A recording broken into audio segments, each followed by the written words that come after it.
A look at how the 49ers stay undefeated against the Cardinals tonight, plus the latest on Joel Embiid, Karl Anthony Towns, and that little scuffle. We'll be getting into that as well here on First Take. And a look back at the Nationals' road to winning the World Series. SportsCenter on ESPN and the app. And it is the ultimate, as good as it gets here in a baseball game, 7 of the World Series. Gurriel with a line drive home run, and it's 1-0 Astros. He's looking for another memorable moment here in the World Series. And this one is gone, and the Nationals lead. Howie Kendrick has done it again. Swing and a miss. The Washington Nationals are the world champions. Yes, sir. For the first time in franchise history, the World Series trophy belongs to the Nationals in the nation's capital. Who would have thought it'd be a good thing to not have home field advantage, right? Every single game was won on the road, including last night. Stephen A., did the Nationals win it, or did your pick, the Astros, blow it? I thought they blew it. I thought the Astros blow it. I'm not trying to take any credit away from the Nationals. They were a phenomenal team. Strasburg, Scherzer, gutsy performance. Soto, I'm just a huge fan of this kid. He's only 21 years of age. He's a star. This kid is something special. And obviously, Howie Kendricks was, showed up yet again, handled his business. Rendon, of course. But when I look at the Houston Astros, you had it. And I'm remembering, I forgot whether it was the 5th or the 6th inning. You got runners on base and scoring position. Bergman doesn't bunt. You don't have him bunt. I don't understand that by the manager Hinch. But more importantly, the biggest thing for me is that Greinke was absolutely sensational.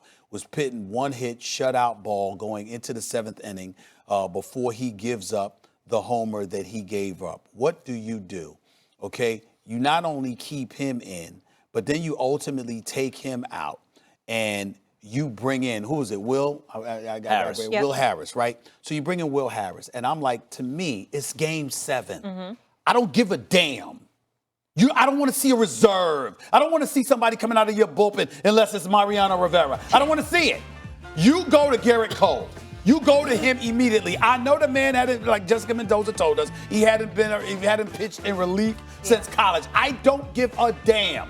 He is your ace. He's been absolutely sensational since he has been with you as a Houston Astro. I think coming into the postseason, his record was like 35-10 with an ERA under 2. What are you doing? He shows up in the postseason, shows up in the World Series. He's balling out. You get him in the game for a game 7. That's what you do. You went to Will Harris instead. We saw what happened. We never saw Garrett Cole. What did Martinez do for the Nationals? He brought in Corbin. Corbin's not a relief pitcher. He's a starter. But why did you bring him in? Because you know how successful he's been. And not only that, you know that he can handle the load if necessary because he shows it to you as a starter pitching in the 6 or 7 innings. That's what you do if you're Houston for a game 7. Hinch was scared to take a chance. He went to the regular old, and to me, it cost him. Well, I think that's a good point. And I said before the game, all hands on deck, it's game 7. And by the way, we're all, like Stephen A. and I are huge baseball fans. It's just that the popularity, it's a very local sport nowadays, nationally, so we don't get to talk it enough. But it was great to see a World Series like this, even if our Yankees weren't in it, unfortunately. Here's the thing. Those are all good points. Let's not forget, though, it was a 1-run game at the time that he made the pitching change. And Harris is an excellent reliever. In fact, the Astros have an excellent bullpen. Like, he given up, 1 run this postseason in 11 innings? Something like that, something crazy like that, when he brought Harris in. Now, a 1-run game, Stephen A. They had 11 outs to go. Even if you bring in Cole and he pitches well, he might give up a run with 11 outs to go. You get 11 outs and only give up 1 run. You pitched great in any era, right? And this guy is facing a lineup that wouldn't quit.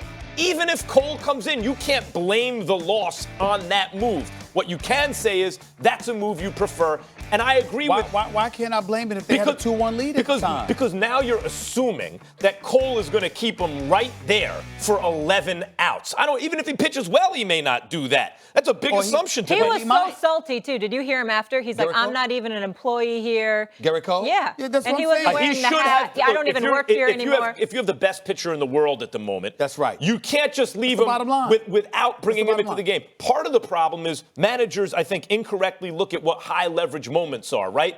A 1-run lead in the 7th game of the World Series, that's a high leverage moment. Bring out your big gun. So who's assuming and guessing now in terms of what they were thinking? That would happen to be you. Yeah. So how come I can't sit up there and assume that Garrett Cole could have held a 1-run lead in the 7th inning? It's fair to assume what someone may be thinking. It's unfair to say that Cole would have gone 11 outs and not given up a run. Hold on. First of all, let's be clear about something here. I'm saying that was your best chance. Agreed, but that doesn't mean that's the reason the other team won. Well, the point that I'm making to you is that if that was their best chance as the manager for a Game 7, what the hell are you supposed to do, Max? Give him the best chance. That's two separate arguments. You're right.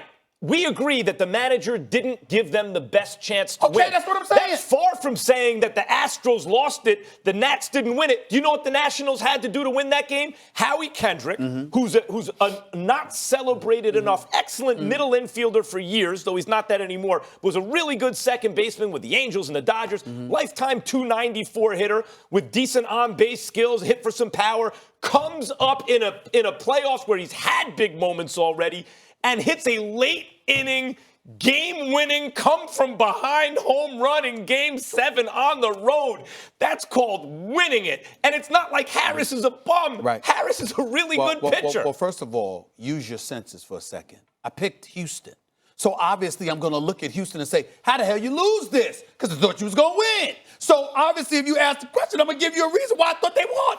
They lost the damn game. You got to... So you're admitting your bias. I'm glad about that. As you are, because you picked the Nationals after Jessica Mendoza sat here and convinced you. We're talking about you right I understand. now. There we go. I got it. But what I'm saying to you is this. If you have a 2-1 lead and your ace... Keep this into consideration. We're talking about starting pitchers who show up and pitch 6 to 7 innings. We just witnessed Greinke, who's the third starter, go 6 1/3 full innings, okay, and hold them to 1 hit ball. Why is it wrong for me to then say, okay, Cole is better, and he only got 2.5 innings that he would have to pitch? Why couldn't he shut down and hold him to a 2-1 lead? You watched Madison Bumgarner years ago against Kansas City on 3 days rest, if I remember correctly. Johnson for the D-backs way back in the day. Complete game. Don't tell me that it's far beyond the realm of comprehension. As much as I love Soto, and as much as I respect Hendricks and all of these boys, and Rendon, I can't forget him. Don't tell me that it is beyond the realm of comprehension on your own turf for a Game 7 for the best pitcher who's probably going to win the Cy Young to hold you scoreless for 2 2/3 innings. He would have. Come on. A good shot. I'm taking that bet. He would have a good shot at. He'd have a good shot at. Listen. Cole would have pitched well. He's been pitching well since I can't even remember the last time he gave up real runs. Right. So he'd have a good shot at it. It would have increased the Astros' chances. That's still a long way from saying he would have gotten 11 outs and not given up a run. It's a one-run game. We agree about that. Here's what I was saying earlier about managers that I think they still fundamentally misunderstand. The high leverage moment is not when you're up a couple runs in the 9th inning with no one on base, right? I don't know what he was saving Cole for. The high leverage moment is that. The other team is feeling themselves. They're coming back on you. It's a one-run game. Right. It's late. It's the 7th game of the World Series. That's where you take your best pitcher and put him in the game right there. All I'm telling you is this. I use a basketball analogy. If it's time, I'm giving the ball to the MJs, the KDs of the world. Now, if they want to pass it to a Paxson or a Kerr, let them do it. But I'm calling their number if I'm the coach or the manager. Why? Because they're the best. That's why. Will you give Howie go Kendrick with your his props? ace. Listen, you Garrett, go with your ace. Garrett Cole wouldn't even wear the Period. Astros hat after the game, so he was right there with you. I thought you'd be happy if you spent so much time there, though. No, with the Wizards, with the Redskins, that you'd be happy for the I haven't Nationals. spent time in D.C. in a long time. Life moves on, but Oh. I'll be back. You know, everyone's going to be in a very good mood Oh in my D.C. gosh. right I'll now. be back. Both of the Splash Brothers are now out with significant injuries. Terrible news, but you don't want to miss Stephen A's take on Curry's injured hand. More First Take coming up.